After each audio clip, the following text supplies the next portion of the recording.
queridos, palavra do Senhor, livro de Atos dos Apóstolos, capítulo 1,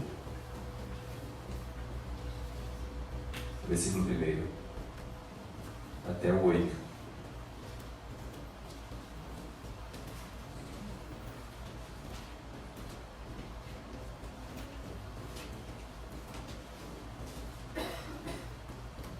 Atos dos Apóstolos, capítulo 1, versículo 1 até o 8. Podemos ler? Amém? Escrevi o primeiro livro, ó Teófilo, relatando todas as coisas que Jesus começou a fazer e a ensinar, até ao dia em que, depois de haver dado mandamentos, por intermédio do Espírito Santo aos apóstolos que escolhera, foi levado às alturas. A estes também, depois de ter padecido, se apresentou vivo com muitas provas incontestáveis, aparecendo-lhes durante 40 dias e falando das coisas concernentes ao reino de Deus. E comendo com eles, determinou-lhes que não se ausentasse de Jerusalém, mas que esperasse a promessa do Pai, a qual, disse ele, de mim ouvistes. Porque João, na verdade, batizou com água, mas vós sereis batizados com o Espírito Santo, não muito depois desses dias. Então, os que estavam reunidos lhe perguntaram: Senhor, será este o tempo em que restaures o reino a Israel? Respondeu-lhes: Não vos compete conhecer tempos ou épocas que o Pai reservou pela sua exclusiva autoridade. Mas recebereis poder ao descer sobre vós o Espírito Santo, e sereis minhas testemunhas, tanto em Jerusalém como em toda a Judeia e Samaria, e até aos confins da terra. Glórias a Deus. Queridos irmãos, eu sou de Fortaleza, vim para cá em Foz do Iguaçu, em 2017, para fazer um treinamento da Missão Evangélica Árabe do Brasil, por causa da grande presença de árabes e muçulmanos aqui na cidade. E estou aqui desde essa época, fiz o treinamento, fui convidado para estar com a missão, sendo obreiro por tempo integral, e também ali como professor de algumas matérias que são lecionadas no curso. E que estamos para amar o Senhor Jesus e servir o reino de Deus. Estou feliz pelo convite do pastor Gustavo e da amada igreja também. Tive o privilégio de conhecer na vinda para cá o irmão Enéas e sua esposa, coincidência de Deus, né? E aí a gente conversou, falando ali um pouquinho de Jesus, como é maravilhoso servir o Senhor, como é motivo de felicidade, de alegria estar na presença de Deus. E aqui estamos reunidos louvando o Senhor mais uma vez, e pela graça e misericórdia do Senhor queremos que Ele venha falar conosco através de sua palavra nesta noite. Discípulos. E Jesus começa então os seus direcionamentos para os apóstolos e discípulos, e dizendo, Jesus ordenou que eles não se ausentassem de Jerusalém. Os discípulos deveriam permanecer na cidade.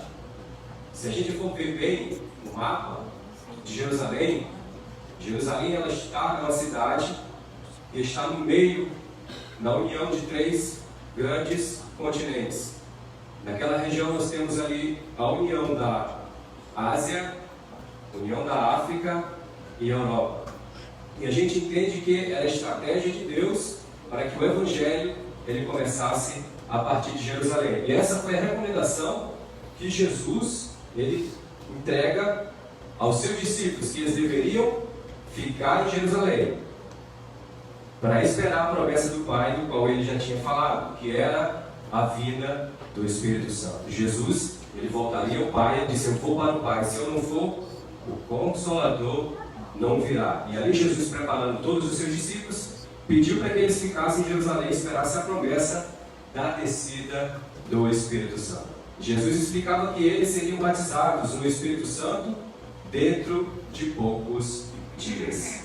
E interessante, no decorrer dessa mensagem, no decorrer dessa passagem de Atos dos Apóstolos, nós vemos que ali Jesus está preparando os discípulos e um deles fizeram uma pergunta, parecia que não tinha muito algo a ver com aquilo que Jesus estava os explicando. E aí eles perguntam dessa forma: Senhor, será o tempo em que restaure o reino a Israel?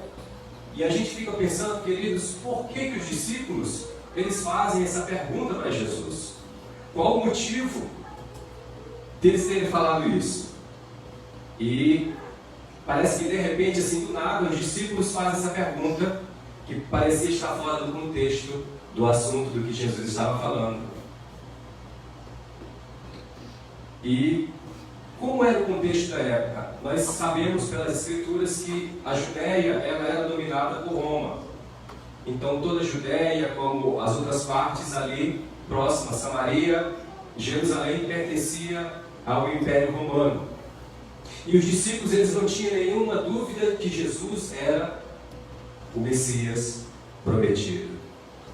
Naquele contexto, Roma dominava a Judéia, os judeus estavam sob o jugo romano. E parece que, ao ver Jesus como rei, reconhecendo Jesus como Senhor, eles entendem o que? O cumprimento das Escrituras, que o Messias prometido estava bem de frente aos seus olhos. Sendo Jesus, o rei de Israel, aquele que se assentaria no trono de Davi. Algumas profecias do Velho Testamento, como Ezequiel 34, vai dizer assim: eu livrarei as minhas ovelhas, para que já não sirvam de rapina, e julgarei entre as ovelhas e ovelhas. Suscitarei para elas um pastor, e ele as apacentará. O meu servo Davi, que as apacentará, e ele lhes servirá de pastor. Nós sabemos que essa palavra Davi, o meu servo Davi, é um símbolo de Jesus, do Messias, porque Davi já estava morto. Como que ele poderia vir mais uma vez? Era uma profecia sobre o filho de Davi, que era o Messias. Também nós vemos em Ezequiel 37, no versículo 24 ao 25, dessa maneira: o meu servo Davi reinará sobre eles, todos eles serão só pastor, andarão nos meus juízos, guardarão os meus estatutos e os observarão. Habitarão na terra em que dei ao meu servo Jacó, na qual vossos pais habitaram. Habitarão nela, eles e seus filhos e os filhos de seus filhos, para sempre. Davi, meu servo, será o seu príncipe eternamente. Então, diante de todas essas profecias, nós acreditamos que a palavra de Deus, lá em Lucas, diz que os salmos, a lei e os profetas se cumpriram na vida de Jesus. Então, ali diante deles estava a palavra viva de Deus que havia sido manifesta e estava se cumprindo diante dos seus olhos. Eles tinham privilégio que nós não temos de tocar naquela palavra, de sentir aquela palavra, de ver a palavra de Jesus, de Deus encarnada na sua própria frente ali.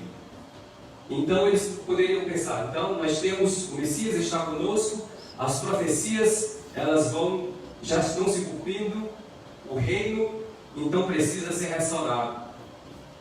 E assim eles fazem essa pergunta para Jesus: Senhor, agora é o tempo que o reino de Israel será restaurado? Uma das profecias que se cumpriram também, quando Jesus entrou em Jerusalém, ele entrou pela porta oriental. Na antiga cidade de Jerusalém, a porta que dava de frente ao templo era chamada a porta oriental, ou a porta dourada. E a profecia também de Ezequiel diz assim: ao profeta Ezequiel disse o Senhor: esta porta estará fechada, não se abrirá, ninguém entrará por ela, porque o Senhor Deus de Israel entrou por ela, por isso estará fechada. Ezequiel 44. E é curioso, irmãos, que no ano de 1542, quando aquela região, a mesma região que Jesus pisou, a mesma região que os discípulos se reuniram em Jerusalém, ela estava sob o domínio dos muçulmanos. E em 1542, por ordem do sultão Suleimã II, magnífico, ele mandou que essa porta fosse fechada, lacrada, e está fechada até o dia de hoje. Na época, os judeus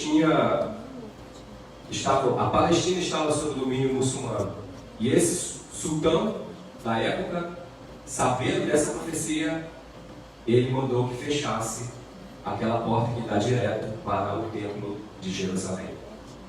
Hoje em Israel, se você for olhar as muralhas, onde tem a porta dourada, a porta oriental ou a porta do Messias, ela está fechada. Por quê? Porque o Senhor, ele já entrou por aquela porta. Essa profecia, se cumpriu. Ao que parece, os discípulos estavam preocupados com o tempo. Então, aquele é o tempo que o rei se sentará sobre o trono de Davi e vai dominar toda Israel, e o jugo romano não existirá mais. Eles estavam preocupados com a restauração do reino e a devolução do território da terra que estava sob o domínio de Roma. Então, o rei está conosco, não viveremos mais sob o jugo de Roma, porque o Salvador nos é chegado. Não haverá sobre nós o jugo romano. E sempre que eu leio essa passagem de Atos dos Apóstolos, e essa pergunta dos discípulos que eles fizeram para Jesus sobre a restauração do reino, eu fico pensando como que estava a cabeça de Jesus nessa hora. Porque parece que os discípulos não estavam entendendo nada do que Jesus estava falando. Mas a resposta de Jesus ele poderia ter dado várias respostas. Mas a resposta de Jesus qual é? No versículo 7, que diz assim: respondeu-lhes: não vos compete conhecer tempos ou épocas que o Pai reservou pela sua exclusiva autoridade. Mas recebereis poder ao descer sobre vós o Espírito Santo, e sereis minhas testemunhas, tanto em Jerusalém como em toda a Judéia, Samaria e até aos confins da terra. Jesus fala do tempo que não pertencia aos discípulos saber. Uma posição escatológica. O tempo que o reino seria restaurado, o governo, se aquela terra seria devolvida para os judeus, ou se o reino seria restaurado. E nós vemos aqui 3 assuntos dentro desse texto: governo sendo restaurado, um rei sobre aquele reino, política, e um assunto de cumprimentos de profecias. Essa era a preocupação dos discípulos. Eles estavam preocupados se haveria governo, se o governo seria trocado. Agora não será mais dos romanos, será dos judeus. Agora não vai ser César, quem vai reinar vai ser o Messias, porque todas as profecias se cumpriram. Mas interessante que Jesus ele traz os discípulos para o seu principal objetivo, para o foco principal da igreja do Senhor. Eles estavam preocupados com política, com teologias, com o governo, mas o que Jesus disse para eles: vocês serão minhas testemunhas. E essa palavra no grego, testemunhas, ela tem a conotação de martúrios, os mártires. E Jesus estava falando não só apenas mártir no sentido de morrer, mas também de ser testemunha. Era isso que Jesus queria que os discípulos fossem. Eles não precisariam estar preocupados com política, escatologia, com soteriologia, mas eles deveriam ficar em Jerusalém, esperar a promessa do Pai, porque ali o Senhor faria deles testemunhas de Jesus. E eles receberiam o poder do Senhor para pregar o Evangelho. E por causa dessa passagem, e a ênfase, quando Jesus diz: sereis minhas testemunhas, que é o nosso verdadeiro chamado da igreja é ser testemunha de Jesus. Os nossos irmãos da Coreia do Norte, eles são testemunhas de Jesus. Eles estão lá testemunhando mediante o sofrimento. Eles estão lá testemunhando mediante a perseguição, mas eles continuam sendo fiéis ao Senhor. São fiéis e fiéis até a morte, não negam o Senhor. E assim deve ser também cada um de nós. Devemos ser testemunhas de Jesus, porque esse é o nosso chamado. Sobre você está a unção do Espírito Santo. Sobre você está o poder de Deus, o poder do Espírito Santo. E quando Jesus, ele sendo o Messias, no seu tríplice ofício de profeta, de rei e de sacerdote. Porque só quem era ungido no Velho Testamento eram os profetas, os sacerdotes e os reis. E a palavra do Senhor também diz que as testemunhas de Jesus, aquelas que foram chamadas pelo Senhor, também são cristãos, que são ungidos pelo Senhor, pelo seu Espírito também. E ela também nos chama de reis e de sacerdotes. Assim como Jesus, ele trouxe a revelação do Pai pregando a sua palavra, cumprindo o seu ofício de profeta. Jesus, ele intercedeu por nós, sendo um sacerdote eterno, e ele também é o nosso rei. Não um rei terreno, mas aquele que governa os nossos corações. Eu acredito que quando Jesus estava olhando para aqueles discípulos, não sei quem era, que estavam conversando, porque o texto não diz, poderia ser Pedro e João, mas eu acredito que Jesus se entristeceu, porque eles olharam possivelmente para os romanos como inimigos. Agora que Jesus está conosco, vamos vencer os nossos inimigos. E agora a terra será nossa mais uma vez. Jesus poderia ter dito: é chegado a hora da redenção de Israel, porque Ele é o Rei. Ele tem o domínio sobre todas as coisas. E na sua cruz, quando Jesus foi crucificado, ali estava Jesus, Nazareno, o Rei dos judeus. Ele era o Rei dos judeus. E os discípulos reconheceram que Jesus era o Rei. Jesus poderia ter dito: vamos conquistar Roma, restaurar o reino. É chegada a hora. Mas Jesus não falou nada disso, porque o Senhor sim queria conquistar os romanos, não com espadas, mas com a mensagem da cruz. Jesus não queria os seus territórios. Jesus não queria a terra da Judéia. Jesus queria os corações dos romanos. Porque o Evangelho, ele não conquista territórios, mas o Evangelho, ele conquista vidas e conquista corações a partir do momento que ele é pregado. E é isso que Jesus queria dos seus discípulos, que eles fossem testemunhas. E antes disso, Jesus já havia dado algumas orientações. Vocês serão enviados como ovelhas no meio de lobos. E Jesus estava deixando explícito, claro, que ser cristão, ser ungido pelo Espírito de Deus, ser chamado por Jesus para ser salvo, também é sinal também de perseguição. E nós vemos isso claramente nas Escrituras, que os nossos irmãos, eles foram perseguidos pelos judeus, eles também foram perseguidos pelos romanos, mas eles foram fiéis, e fiéis ao Senhor Jesus, até a morte. O Evangelho conquista os corações dos homens, mesmo ainda que seja aqueles que o perseguem. Aqueles que perseguem a igreja, que são as testemunhas de Jesus, o povo da cruz. Nós somos conhecidos como o povo da cruz. Como os nossos irmãos foram perseguidos ali pelo Estado Islâmico. E a gente viu o vídeo sobre a Coreia do Sul, a Coreia do Norte, perdão, que ela está em primeiro lugar no ranking de perseguição à igreja no mundo inteiro. A gente viu um pouco do como é que é a situação, como é ser difícil ser crente, como é ser difícil ser cristão. Nesse contexto, lá os irmãos não têm tempo de questionar linhas teológicas, linhas escatológicas, linhas soteriológicas ou se batismo ou não com o Espírito Santo, eles não têm tempo para isso.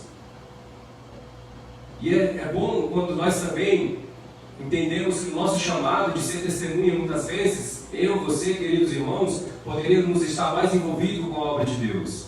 Poderíamos estar mais envolvidos em pregar o Evangelho. Assim como Jesus poderia ter dito para os discípulos: mas vocês estão preocupados com o governo? Vocês estão preocupados com a restauração de Israel? Eu não chamei vocês para isso. Eu chamo vocês para que vocês venham ser minhas testemunhas. Jesus traz de volta a igreja para o centro verdadeiro da sua missão, que é a pregação do Evangelho. É a pregação da palavra de Deus. É ser testemunha de Jesus em Jerusalém, Samaria, Jerusalém, Judéia, Samaria, até os confins da terra. Porque somos ungidos de Deus, somos cristãos. E sobre nós também, assim como Jesus é o Cristo verdadeiro, também nós somos, como Jesus tinha o seu ofício de profeta, também nós temos o chamado de pregar a palavra de Deus. Assim como Jesus intercedeu por todos, também nós devemos interceder por aqueles que não conhecem Jesus. E precisamos também interceder pelos nossos irmãos que estão sendo perseguidos. Temos a oportunidade de estar envolvido com essa obra, de orar pela igreja perseguida, de conhecer mais a situação dos nossos irmãos. São questões mais sublimes, mais urgentes, que nós não podemos esquecer e precisamos colocá-las como prioridade na nossa vida. É possível um dia que a Coreia do Norte se torne um país cristão totalmente. Isso é possível, sim. É o poder do Evangelho. O Evangelho tem o poder de transformar corações. Ele tem o poder de transformar o coração do ser humano. O Evangelho tem o poder de transformar uma sociedade inteira. E tem o poder de transformar também um país inteiro. Mas a que ponto eu e você estamos envolvidos nessa obra tão especial que o Senhor nos comissionou? Ele comissionou a mim, Ele chamou a você também, porque somos todos testemunhas de Jesus.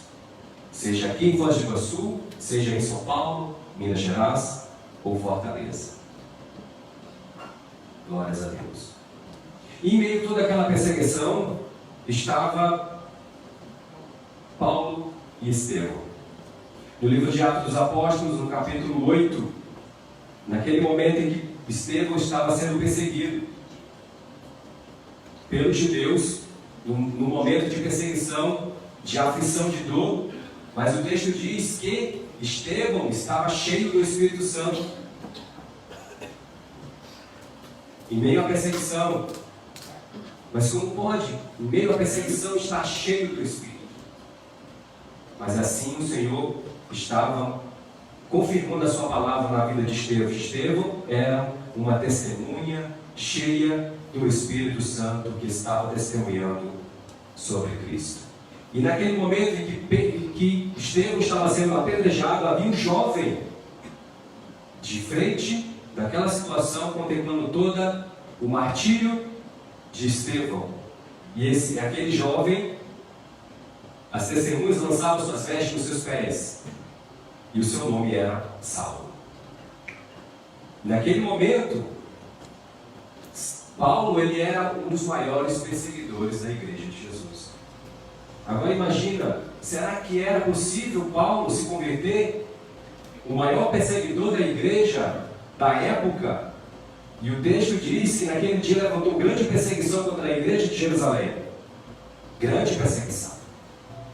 Momentos difíceis que a igreja estava passando. Mas Jesus já havia alertado a cada um deles. Vocês serão ovelhas levadas ao matadouro. Vocês serão ovelhas enviadas em meio de lobos. Serão perseguidos. E houve perseguição contra a igreja de Jerusalém. E todos, exceto os apóstolos, foram dispersos pelas regiões da Judéia e Samaria. Alguns homens piedosos sepultaram Estevão e fizeram um grande pranto sobre ele. Estevão havia sido morto, mas ele foi fiel até a morte. Ele teve o privilégio no momento da sua dor, de ver o Senhor Jesus em pé à direita do Todo-Poderoso. E ali, na oração de Estevão, é uma das orações que Estevão reconhece Jesus como Deus, porque ele ora a Jesus. Ele reconhece o poderio do Senhor Jesus, o senhorio de Jesus.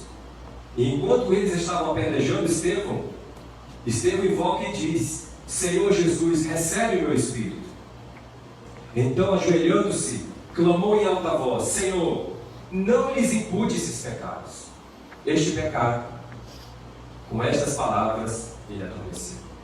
Estevão, de maneira nenhuma, no seu momento difícil de morte, de testemunha, de mártir, ele não amaldiçoou ninguém, mas ele orou, ele intercedeu, ele entendeu o seu chamado de cristão, ele entendeu o seu chamado de testemunha, e ele intercede por aquelas pessoas.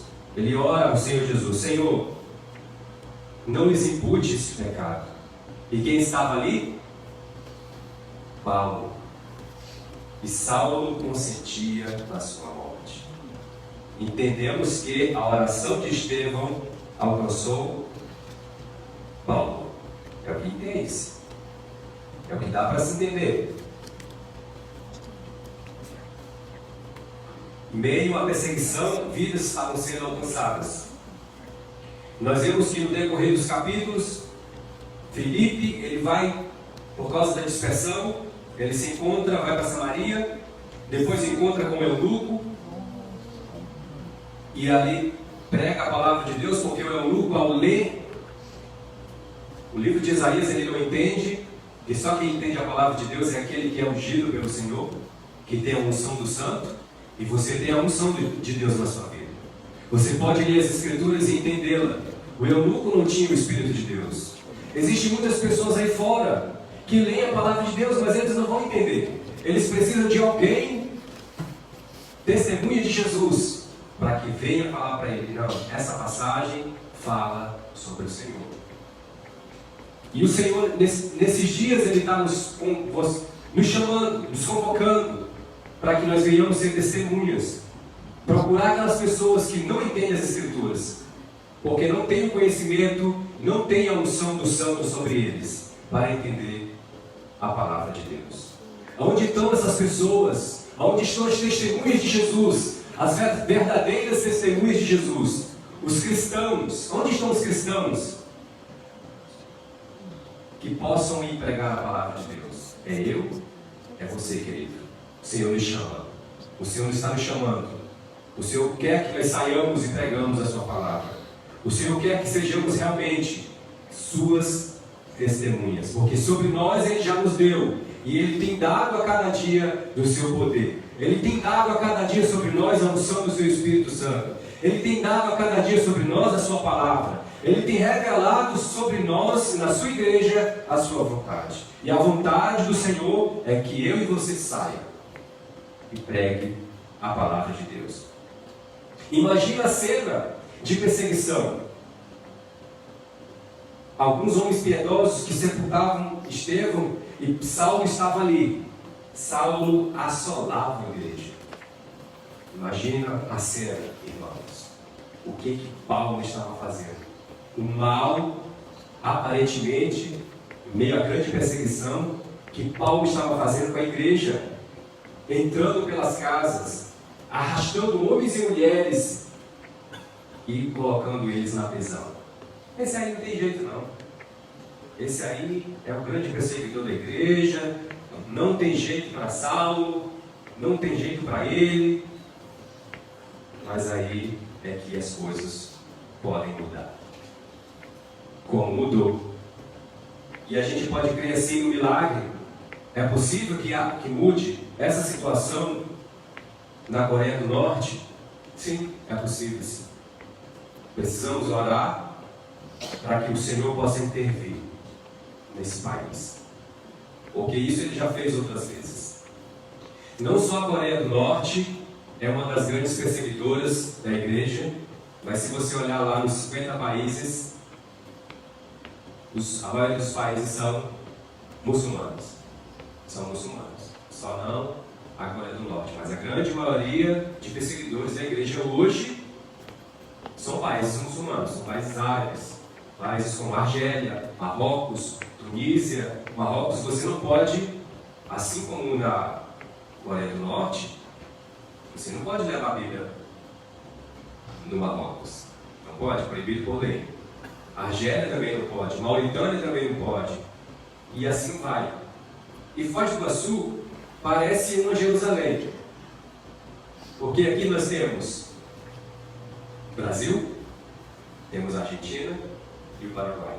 3 países, 3 lugares, 3 regiões. E aqui há mais de 81, não sei se aumentou, etnias.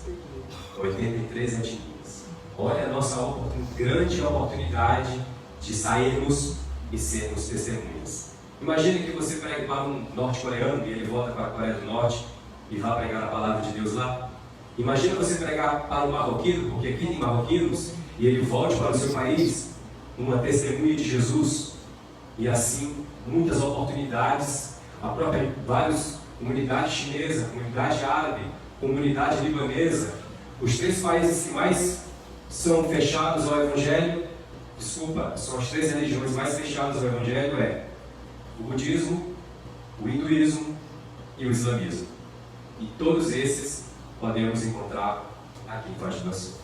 Podemos encontrar budistas, podemos encontrar hindus, porque aqui tem, e podemos encontrar milhares de muçulmanos aqui. E qual seria a nossa atitude diante dessas pessoas? Será que é a mesma atitude que os discípulos tiveram? De odiar os seus inimigos romanos? Ou a atitude de levarmos o Evangelho para eles? Como assim Jesus, ele ensinou, como Estevão orou pelos seus perseguidores, Jesus ensinou que nós não devemos odiar os nossos inimigos, mas nós devemos abençoá-los. Nós devemos orar por aqueles que nos perseguem. Devemos, como Paulo diz, nós devemos abençoar aqueles que nos perseguem. E qual é a melhor bênção que o cristão tem? Qual é a melhor bênção na sua vida? A melhor bênção na nossa vida é o Senhor Jesus. E nós podemos compartilhá-lo com várias pessoas. E aqui temos essa oportunidade de fazer isso. Como Filipe fez, ele compartilhou o Evangelho para o eunuco, e aquele eunuco leva o Evangelho para a Etiópia. Assim Saulo também, ele é alcançado pelo Evangelho, quando ele, no caminho a Damasco, para perseguir a igreja do Senhor, o Senhor Jesus aparece para ele e diz, e caindo por terra, ouviu uma voz que ele dizia, Saulo, Saulo, por que me persegues? E ele perguntou, quem és tu, Senhor? E a resposta foi, eu sou Jesus, a quem persegues? Porque aquele que persegue a igreja, persegue o Senhor Jesus. Mas Deus tinha um plano na vida de Paulo, porque Deus lhe faria, e Ananias não queria compartilhar o Evangelho com ele, mesmo o Senhor mandando, mas ele vai, e o Senhor diz a Ananias, pois eu lhe mostrarei quanto lhe importa sofrer pelo meu nome. E assim Paulo é alcançado pelo Senhor, deixa de perseguir a igreja e passa a ser um apóstolo dos gentios. E em vez de ser perseguido, agora ele sofreria, seria uma testemunha do Senhor Jesus. E também vemos Cornélio, o plano de Deus sobre os romanos. Deus salva, o Senhor, o Evangelho alcança um etíope, depois alcança Paulo, que era judeu, israelita, mas era cidadão romano. Esse era o plano de Deus, de alcançar os romanos. Jesus não queria destruir os romanos, Jesus queria salvá-los. Jesus não quer destruir a Coreia do Norte, Jesus quer salvá-los. Acreditamos que assim, essa é a palavra de Deus, é o Evangelho, é a vontade de Deus.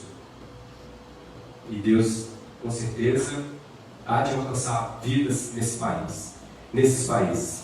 Nós também vemos que Cornélio foi alcançado pelo Senhor. Morava em Cesareia um homem de nome Cornélio, centurião da corte chamada italiana. Corte chamada italiana era romana. Um perseguidor um possível perseguidor da Igreja de Jesus que foi alcançado pelo Evangelho. E qual é a nossa posição como Igreja do Senhor com essas pessoas que perseguem a Igreja, que perseguem o povo da cruz? Qual é a nossa posição com aqueles que perseguem as testemunhas de Jesus?